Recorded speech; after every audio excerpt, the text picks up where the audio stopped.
Cedric Maxwell podcast is brought to you by PrizePicks and the Gametime app. All right, it's another episode of the Cedric Maxwell podcast. I am Josue Pavon. He is Cedric Maxwell, coming at us from the road to talk about the craziest trade in NBA history, man. Man, what a weekend. I always say this, man. There's no other league that does it quite like the NBA with this shit. I mean, this drama, this unexpected turns and plot twists, and this one is the biggest one I can remember, man. You gotta refresh me. You gotta let me know if there's been something on the long of the same magnitude of this, because I've never seen anything like this, man. Anthony Davis heading to Dallas. Luka Doncic going to LA. The era in Dallas is over for Luka Doncic, man. We're gonna break it down, of course, and talk about your Boston Celtics. You know, this is that type of podcast. One heck of a win these guys are coming off of. Jason Tatum going on a tear, following up that game winner Friday night. But first things first, Max, man, where were you when you found out that Luka Doncic was heading to LA? He's going to be wearing Lakers purple and gold. Can you believe it? Well, just like I couldn't believe that Snoop Dogg performed for Donald Trump. I couldn't believe that either, though. So we got to talk about that, too. We missed that one the last episode because between him and Nelly, Snoop, Soldier Boy, Rick Ross, I'm like, damn. The culture is not happy with those two, but yes. Man, yeah, we'll say that for last. That's your hip-hop generation. Well, let's get back to the trade. I actually was in the bed, about to go to sleep. I got a text from a friend of mine. And he said, "What do you think about the big trade?" He said, "Wow, what a trade."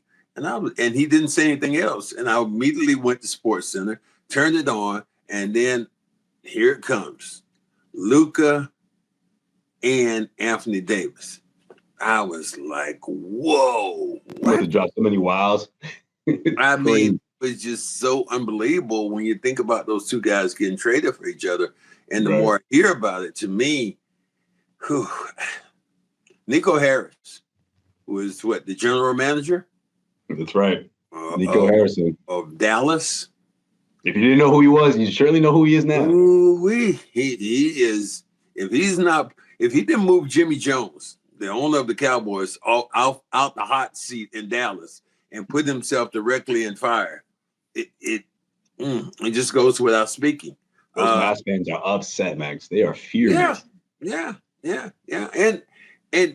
But you know, I think though too, everybody talks about giving up on a young superstar. What does Dallas know that we don't know? What does Dallas know that we don't know? It's like that'll be like asking somebody saying something about you, and then I go to your mama and I'll say, "What is it about Josue?" She's like, "Well, he didn't do this, he didn't do this," and she'd go down the line. Well, that's the same thing with the Mavericks. The Mavericks have the playbook on him. They have his health records. They know how he's worked or not worked. They wanted him to be in shape. Michael Finley supposedly takes a beer out of his hand.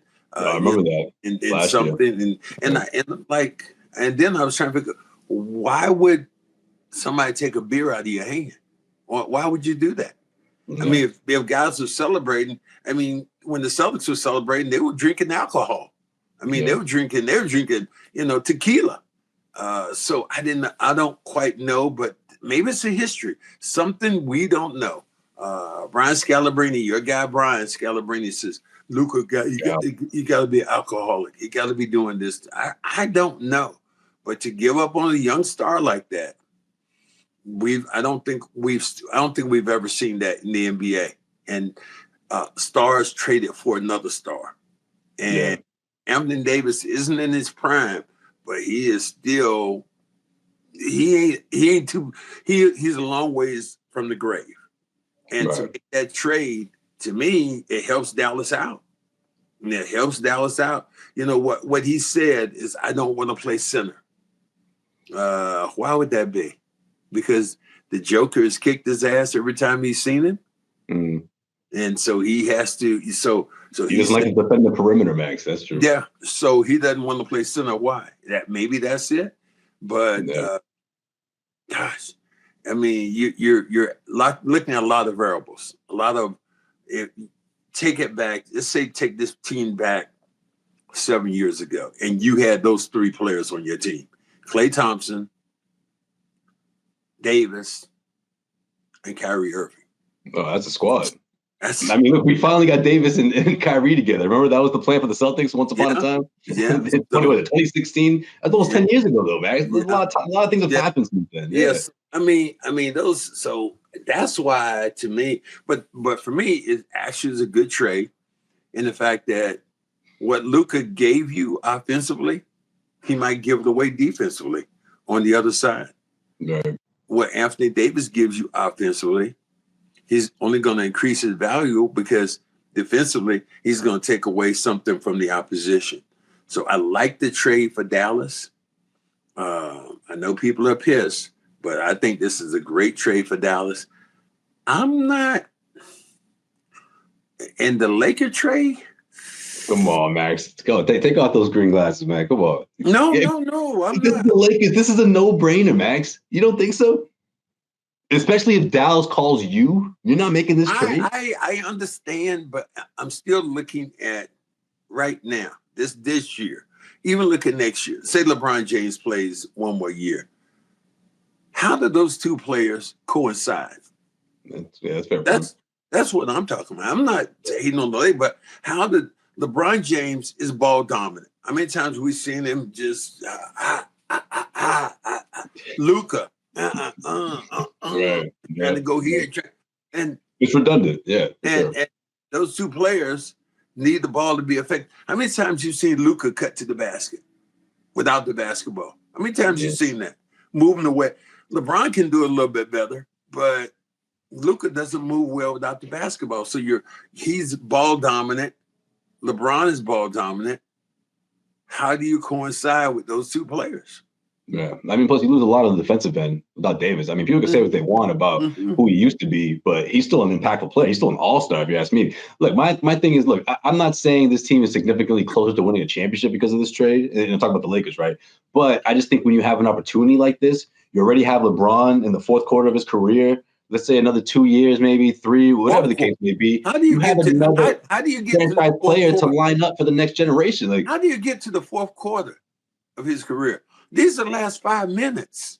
You can get but you like the beginning of the fourth quarter. Hey, I said the fourth. I didn't say the beginning. These are the last 5 minutes. The fourth quarter. I mean, and I still admire what he's doing as a player. Right. But my God, man, come on. If you go out and say now you lost your best defensive player, you already hurting right now defensively. Who are you going with over there as your best defender right now? Who are you looking at as the guy who's going to defend the basketball? And on top of that, he was a rebounder. So the Lakers, to me, I don't, and Luka, I'm a big fan. But you remember last year in the playoffs? Oh yeah. When the playoffs began, what was everybody saying about Luka? It was all about Luka. When Dallas was going to play Boston, it was all about Luka. Luka is the best player right now in the series. No. Wrong. He got exposed. Was he number 3? Was he number 2? Was he 3? Maybe 4. 3 or 4. If we're being honest, 3 or 4. The guys, he just didn't perform. He didn't perform well. And somebody told me, well, he carried the team and that. Bullshit. No. Bullshit. He didn't. Everyone's not. Talk about the Western Conference Finals. That's what it was, Max. I mean, what? Everyone's gonna talk about the Western Conference Finals and the way he went after Minnesota in a big way. They tried to switch him up. He got Rudy Gobert on the switch, the defensive player of the year. See, we're not talking about offense. We're talking about what he does defensively. Yeah. And he was exposed last year as not being a defender. Tatum and Brown and anybody out there took turns with Luka. Luka can score, but he couldn't score to the fact of what was coming at him. So I don't know. They did take turns, man. Even Derek White, man, they was dancing all over the place. I love it for the Lakers. I can't wait to go see the James Worthy, his podcast, where how they're gonna spin this. This ought to be really good. Yeah, shout out to that's another one of our CLNS podcasts right there. I like to see his reaction to this. But no, Mac, I was going to say also from the flip side, right? If you're the Dallas Mavericks, defensively, I mean, you're bigger now. You know, they've proven that they can win against a team like the Oklahoma City Thunder, who've been sitting on top of the Western Conference all season long. They proved that they can win without Luka, and now you make things even harder for them because essentially the size difference, and especially protecting the paint, they completely stopped the Thunder in the fourth quarter in ways that I haven't really seen. I mean, outside of what happened against the Golden State Warriors recently, but this was on a different level with Lively, with Gafford. You got the shooters. I mean, PJ Washington, I don't know what it is, but whenever he plays the Thunder, he goes off. And like that's the thing. I mean, defensively, you put yourself in another a notch above of where you were before. But in the fourth quarter, when you need a guy to give you buckets, when you need a guy to take over, I mean, is Kyrie gonna be able to do that in the playoffs? Can Klay Thompson turn back the clock? He hasn't shown any signs of that. Well, so you move a lot on the offensive end. Yeah, and you know what? Anthony Davis can carry the offensive load when he wants to. He has the ability to do that. Somebody asked me, do you think that they're better, that Dallas right now is better than they were last year? I said, yeah, I do. I think they're much better right now defensively. If Anthony Davis is playing, he can close down that basket area. And offensively, and he can address certain issues. Rebounding the ball, blocking shots, running the floor like that. He addresses a lot of issues that that those other guys couldn't do. Because Gafford and those guys were finishers around the rim. They get tap ins, they get dish off or stuff like that. But they could not create their own shots. Anthony Davis can create his. Anthony Davis essentially can take it from baseline to baseline and score with the basketball, or go from baseline to the 3-point line and knock down shots. So for me, I love it for the Lakers. Love it. We all know what that means on this podcast. Yeah, we do. We definitely do, because I cannot wait to tune in on James Worthy's what they had to say out there, because I know good and well. You know what they're doing right now? Know what they're doing? Drinking the damn Kool-Aid. That's what they're doing. They're thinking about the future, I guess, in some regard. But I don't know about the present, man. They got to figure this thing out. But look, before we get into, I want to get back into Nico. Quick shout out to PrizePicks. This episode of the Cedric Maxwell podcast is brought to you by PrizePicks, the best place to get real money sports action with over 10 million members and billions of dollars in awarded winnings. PrizePicks has made daily fantasy sports accessible to all. You just pick more or less on at least 2 players for a shot up to 1,000 times your cash. Run your game all season long on PrizePicks, and right now with the big game just around the corner, it's now or never. Do not miss out on this great deal that is only going to happen between now and the big game. All right, it's the best place to win cash while watching the big game. PrizePicks is also giving away a free pick for the big game where Patrick Mahomes will need just to throw 1 yard to win. That's it. One. Easy, right? If you're correct on at least one more stat projection, you win real cash. Check out the promo tab to tail any of our super sweet Millie winners big game lineups. If you tail a lineup that goes 3 for 3, you can win a split of $1 million in promo funds. Download the app today. Use the code CLNS to get $50 instantly after you play your first $5 lineup. CLNS is the promo code. Download the app. And you get $50 instantly after you play your first $5 lineup. PrizePicks, run your game. Now, back to your boy Nico. I mean, this is the thing about the Supermax era and this new day in the NBA. All right, we knew going into this era that the NBA wanted to stop having super teams, and this did it in a big way, whether it was with the second apron or guys getting their max money. Someone like Nico looked at Luka and said, "We're not giving that guy max dollars," And this is something that's going to happen again in the future. So it's interesting because I don't think this will be the last. But for someone of Doncic's caliber, it speaks volumes as to who he is as a player. Maybe it's a character thing, like you said, or what you and Scott were saying. They have opened up the vault. They've opened up Pandora's box. When you can move a player like that, then all bets are off, man. All bets are off. Yeah, I remember somebody was making a reference to me about, it was kind of cruel though, but they were talking about They were hitting me off with Ime. Oh my God, he was hard with it. And then the girl told me, said, shit, Neil Long can't keep nobody? What the rest of us gonna do? What the hell what the rest of us gonna do? Right. She can't keep one. Damn fine as she is. Now what's the result?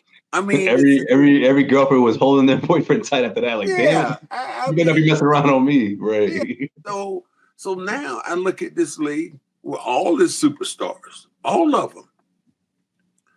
Everybody right now, unless you got a trade option like Bradley Beal, you can be moved. We just saw the Aaron Fox who said, hey, I don't want to play anymore. I want to go to San Antonio. Where'd he end up? San Antonio. Jimmy Butler now saying, I only want to play right now in Phoenix. I will not, even if Golden State wants me, I will not sign an extension. What? Dude, wherever they want you at right now, you should be like marking that paper up easy. He said, look, don't even think about sending me to the Golden State Warriors. I'm good. I ain't signing after this year. Yeah. I mean, I think you got to look at, also got to look at your basketball life. And I know you have confidence in who you are, Jimmy Butler. But, man, you cannot, that essentially like, the guy when you've seen it before when a guy is painting a gym floor and he paints it and he gets to the corner and he realized that the door isn't behind him. And he's painted himself into this really small box, unless he's going to mess the floor up. Jimmy Butler's painting himself into that really small box. That doesn't make sense to me. Makes none. Yeah. Did they strike a deal with Phoenix? Is that going to be the ending here? I don't know how. Kevin Durant. I mean, look, new report from Jake Fisher is that Yahoo's Jake Fisher that that's what the Phoenix Suns are doing right now. They're shopping him around, and some people are looking at Miami saying, "Hey, there you go. It was a few million off, maybe throwing a player or so, a couple of picks to sweeten the deal, and it's done." But neither team improved significantly, right? Well, does Jimmy Butler want to go to Phoenix without Kevin Durant there? Does he want to do that? Probably not. So I mean, it's the way he envisioned it. Probably it's an ugly catch-22. Kevin Durant was the poster boy for this trade for me. They showed him sitting back in a locker, and he was just shaking his head like, what? Right. I guess we all could be traded. And so with that, I think that again, the whole NBA trading block has been open since these two star players, two of the best players in the league, have gone for each other. Mm-hmm. Josue, even you did not know anything about it. You didn't, with your secret camera, you still didn't get in there and get the info like, damn, Nico, that's major. But you know who knew, you know who did know about it? Who? Danny Ainge. Yes. Man, imagine you're the guy who's putting up those picks. You're putting up those picks and you're like, wait, that's what you guys are doing this? We got to call Danny. Danny's going to have somehow put himself in the middle of this thing. And Danny's done that. I mean, Trader Danny lives again. So he got a couple of second rounders too, man. Danny loves them second round picks. Mm-hmm. You wouldn't give up a stack of those for a significant player. Remember once upon a time? Mm-hmm. So, yeah, man, the Mavs fans are going crazy, man. It went from emotional, and I mean emotional, like there were people crying in the Luka jerseys, surrounded by 6 different versions of Luka jerseys. As one kid, you had people outside the arena. They had caskets, Max. They're trying to bury this team. It's like they're protesting. On Instagram, over 800,000 fans unfollowed the team. Damn. I've never seen anything like it. I mean, did you they can cover this on the basketball court, but how long is it going to take for the fans to accept it? Nobody's going to get over this because it was a young star and you felt like you were growing with him. If you were a Dallas Maverick fan, he comes to you at 18 years old or whatever, and you see him flourish into one of the best players in the league, and all of a sudden you say he's gone? I mean, I don't even know. if I'm Nico Harris, I got some damn security around me someplace. Because you said it, and I believe it. There's some My boy said he better be carrying. angry people out here. Yeah. It's crazy, man. And there's reports saying that he was emotional about it. They didn't know. His father's upset about it. We got, what was it? Chandler Parsons, I think, was the one that said that he heard that he was emotional about it, but was very distraught. And, it's interesting too from Anthony Davis' perspective. Remember Anthony Davis' dad saying that stuff about what the Celtics did to Isaiah Thomas, and how, like, man, how could you be so cold and you trade a guy like that? How he feels about this, given that Anthony Davis was able to help these guys win a championship in 2020, and now he goes out to Dallas just like. Well, how about that Chandler Parsons? You're saying him. That's the same one that said that Luka was better right now than Larry Bird. It's 2 or 3 times better than Larry Bird. So I'm not sure how we're going to take what he's saying. What you have to understand, Josue, and anybody who listens to this podcast, it just shows you what the NBA is. It's a business. Business, man. Red Auerbach said it. He didn't buy it with his words, though, but he said never fall in love with the product. Might have to trade it.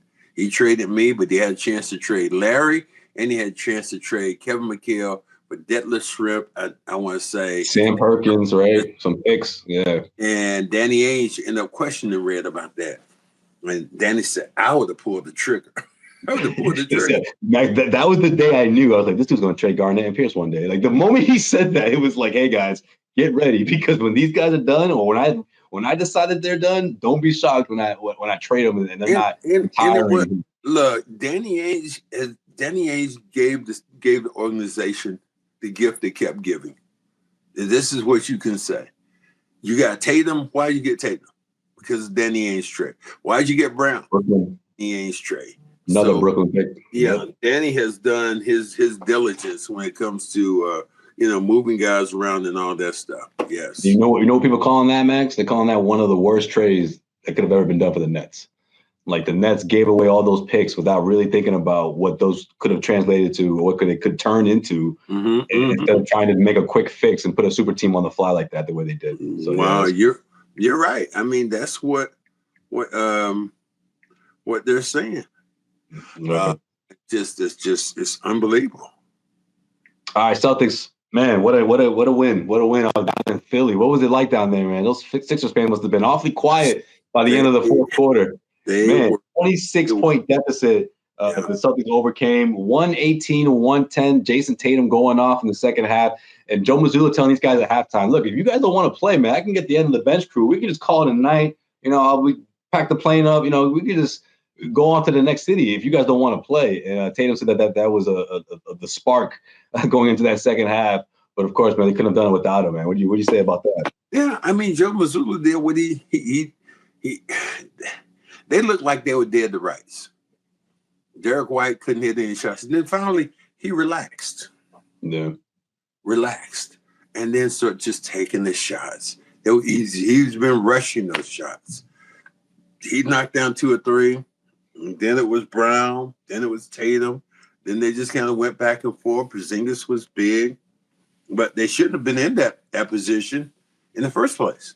To get down by 26 points to a team that was led essentially by Tyrese Maxey and the band. Yabusele was balling, man. All those other guys he didn't have. So yeah, that's pretty wicked when you think about it. I love seeing Tatum take his time and just burying the Pelicans' heart on the Friday night TD Garden, man. Man, they thought they had a victory over the Celtics. Like, that was great. I mean, I know this dude balled out the way he did.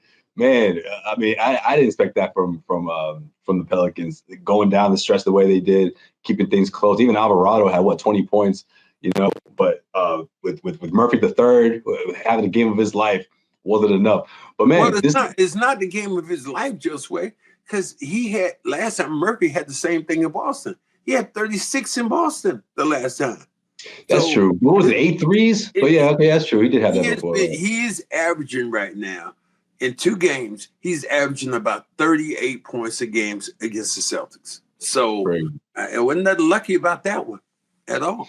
I mean, game of his life. I don't mean like he's lucky, like he wasn't like. But yeah, okay, I got you. I mean, the 8 threes, especially that last one that went off the glass. This is his night. It's like shit. Yeah, that part is true. But that resilience from the Celtics, man, like that's what Celtics fans want to see more often. Obviously, there was a couple of games here and there that people start thinking, man, this is the championship hangover. But no, you come back in the second half, you show them why you're the champions, and all of a sudden, people start talking about, oh, could this team repeat or not, or at least doubting that they can. And Tatum has a big part to do with that, whether it's right before the All-Star break or right after the All-Star break. This is around that time of the season when he starts to just take it up another notch, and that's what he's doing right now. So that's big. They have to do it. They have to do it because this team has been so up and down and inconsistent, not consistent, inconsistent. So we'll see how they battle back here. These next 5 games that they have, 5 games in 7 nights. That's going to be huge. I mean, going into the All-Star break, I almost wish Jason Tatum could get away from basketball for a week and then just Celtics going to have to find a way to get him rest too. But that's true. Now he's in a position of going to the All-Star game. You got 5 games. The games you have right now, you have Cleveland tomorrow. You go home, you place, I don't know what Dallas is going to be like, but you got Dallas on Thursday. Then you go to New York, you got New York. You play them, you play Miami, and then the big Frenchman comes in just before the All-Star break. So these 5 games in the next 7 days are going to be, the metal is going to hit the road. This episode of the Cedric Maxwell podcast is brought to you by Gametime. It's the NFL playoff season, and you don't want to miss out on some classic historic moments with Gametime, okay? Because Gametime will make sure that you not only get great tickets, but also make sure you get exactly what you're looking for, all right? Gametime has a new feature called Gametime Picks that makes getting tickets for events even easier, all right? We're talking about filtering out the fluff to show you only incredible deals on great seats so you don't have to waste your time searching through thousands of tickets. Best value, all right? And right now, for the NFL football playoffs, I mean, we're talking about some of the memories that you'll never forget. All right, I never forget, man. It was freezing cold. All right, watching these Patriots, the good old days, and my beer turned into slush. But guess what? I was still having the time of my life, and I'll always tell that story because it was an historic night, and you can make countless memories with Gametime. All right, with some of the best deals around. Gametime also has Gametime Picks. All right, curation makes it easier to find better value for tickets to sports, concerts, comedy, theater, etc. All right, you got the all-in pricing. All right, this feature shows the total upfront. You got none of those surprise costs at checkout that make you think, man, why did this price just double? No, Gametime keeps it 100 with you. It tells you exactly what you're paying for, and you get that panoramic view from your seat in the app before you actually buy. Not to mention the fact that Gametime will credit you 110% of the difference if it's not the lowest price guaranteed. All right, that's how confident these guys are. So download the Gametime app, create an account, and use the code CLNS for $20 off your first purchase. Terms apply. Again, create an account and redeem code CLNS for $20 off. Download Gametime today. What time is it? Gametime. Right, man. You're going up against the Anthony Davis in a new uniform and De'Aaron Fox in a new uniform. They both have, plenty to prove in their new situation. So I can't wait to see how that plays out against the champion Celtics. But last thing, man, you mentioned it, man, the backlash that my guy Snoop is getting right now, and Nelly. But Nelly's getting on a different level. And I know you would appreciate this, especially because of what he was trying to make up for the fact that he's saying, oh, man, like, this is just part of the thing. This is part of being a patriot. I mean, look at the people who are in the Army and the Navy. You think they want to go and do the things for their country? No, this is me. You're not serving your country here, Nelly. You're going up there doing some concert. What, 3-4 songs? You taking a bag of cash, man. Just call it what it is. You taking a bag of cash. That was one of the things at the inauguration. There was a gentleman who broke it down. He said Nelly, for him to say that, Snoop to say that, and Snoop even more so. I think it was 2017. He said, if any of you, like, love this, any of you niggas get up here and take this, I'm going to roast your ass. You're cooning or something like that, right? Cooning. Yeah, I'll do it. Yeah, boss, I'll do it. And then you turn around and do exactly what Snoop forgot about the receipts, man. Yes, them things are out there. Snoop, come on, man. And this wasn't 20, 30 years ago, Mac. This was like last time he was. Yes. Last time that was Yes. had an inauguration, man. Yes. Twitter will go back to the early, early 2010s or late 2000s if they have to. Snoop, Fans, don't forget, man. Snoop, you lost your damn mind. That's what you did, and your integrity in the. I don't know if you're ever gonna get it back. I don't know. I mean, I can't go into a man's pocket and tell him what money he needs or what. I don't know. But Max, I just know Snoop was on the highest of highs. He leaves.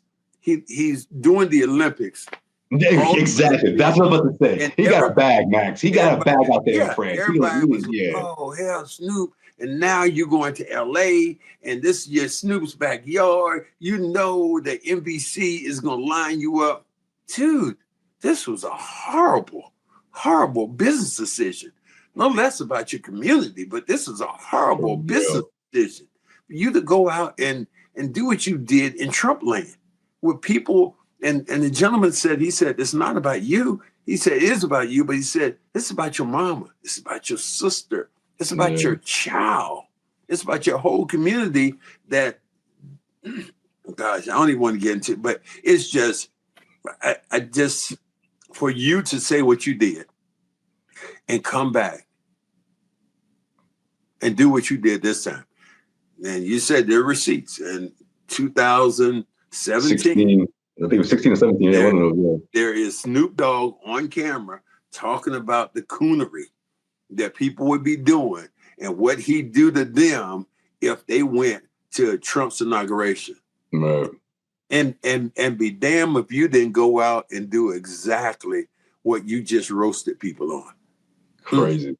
And let's be honest, you think those Republicans and people who are attached to it, you think they would vibe into Snoop's music? Man, I don't know what the set list was, but come on, you think they're sitting there rapping along? And they don't know. Elon Musk. I love what he said. You think Elon's in there rapping juice word for word? There's a new vibe around here that's going down. There's a new vibe. It's like, damn, Snoop. And it's real funny. Anybody who, and I was out in LA and I was there was a guy who looked like Snoop and I said, yo, what's up, Snoop? He said, man, don't call me that right now. He said, there's just too much. And I didn't know the backlash, which was behind it until the other day. So, man, I don't even know what to say about my brother. That's just crazy as hell. But guys, we want to thank you for, tuning in on us and tuning in with us, and we got some more contents, man, because this whole NBA, I think before the trade deadline is gonna blow up. Next episode coming up soon. Trade deadline just around the corner. Like Max said, plenty of content, man. So stay tuned. It's the Cedric Maxwell podcast. We'll see you guys next episode.